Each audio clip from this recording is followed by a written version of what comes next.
More justice, more peace. That's what protesters are calling for after a man was mistakenly deported to El Salvador.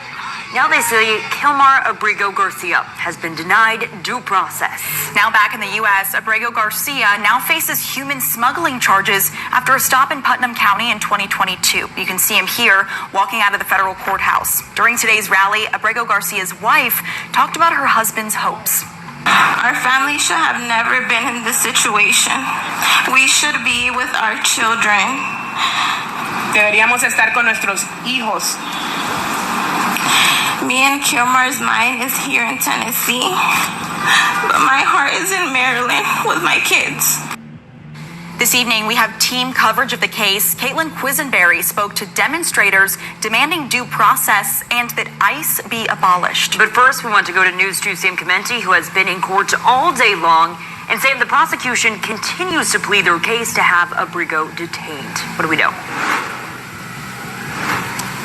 Yeah, that's right, Kendall. I mean, we've been going at this since 10 in the morning, and it appears that we might be nearing some sort of resolution. A judge does not need to make a decision today, but it appeared when I stepped out that we're getting that direction.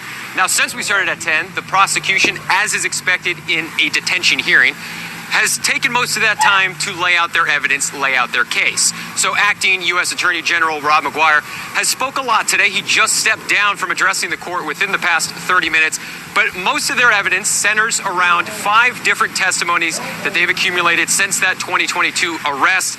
And McGuire argues the danger of both a flight risk that Abrego Garcia is, and then also the danger that he is on the community. And with the danger towards the community, McGuire's alleging that the inappropriate behavior that the informants told them of Abrego Garcia, specifically towards minors, he's repeated this a lot, inappropriate behavior with women and minors is a main reason why they'd like him to remain detained, to not be let loose. But then the argument of risk of flight comes from the fact that he can't actually get released. This is a tricky part of this case. If Abrego Garcia is not detained, he gets moved over to ICE custody, and it was just alluded in the courtroom, if that does happen, he goes from Homeland Security to ICE, there's a realistic chance that Abrego Garcia would then get deported.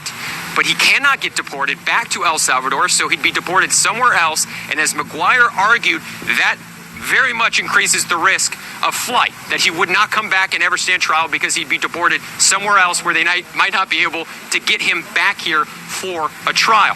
So all the evidence was laid out. Prosecution spent a lot of time today hammering at his conduct. They cited a couple times 2 previous orders of protection that Abrego Garcia's wife issued against him because of his, quote, domineering, intimidating behavior. The judge did point out that all of the evidence laid out predates or goes back 2022 or earlier. So nothing within the last couple years that she argued doesn't make it as much relevant because it's not recent. But we are reaching some sort of conclusion. Just a reminder that if he is released, he still goes to ICE. So this is all kind of semantics, guys. But we're hoping we get some sort of verdict by 5 o'clock. I'll throw it back to you. Leave them alone back